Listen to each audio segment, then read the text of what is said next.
In the event of a substantial cyber attack by China on our domestic infrastructure, what would the chain of command look like in terms of defense and response? I think it would depend on, this probably is not the best question for me, but I think it would depend on where the response is being conducted and how they're approaching it. Obviously, the president is the final authority in any event, but how it would work through the system, I suspect, might have some differences. Lieutenant General Bearrier, on the same question. Nothing to add to that, ma'am. Our government often talks about how our allies and partners are strategic advantage. From the perspective of China, Russia, and Iran, who are the allies and partners they are most concerned about building closer relationships with, and how would building closer relationships with those countries impact regional deterrence? And as context, I recently took a trip to the Middle East to study the impact of the Abraham Accords on UAE, on Morocco, Bahrain, and Israel.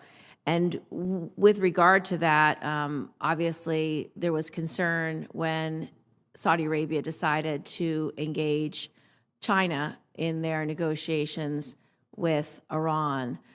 What is the impact of being able to bring Saudi Arabia into the Abraham Accords in the context of the larger question?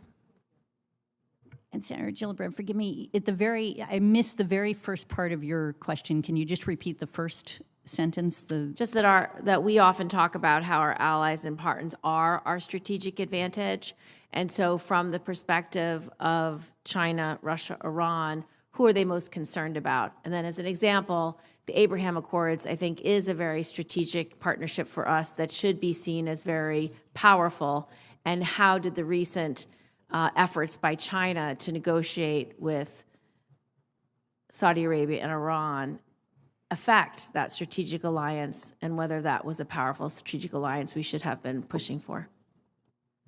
Yeah, so I think what our analysts would point to as a general matter would be a whole series of key countries that are sometimes referred to as hedging states that are in the space between, you indicated UAE as an example of this in a sense. You know, there may be others. It's probably easier to talk about this in a closed session.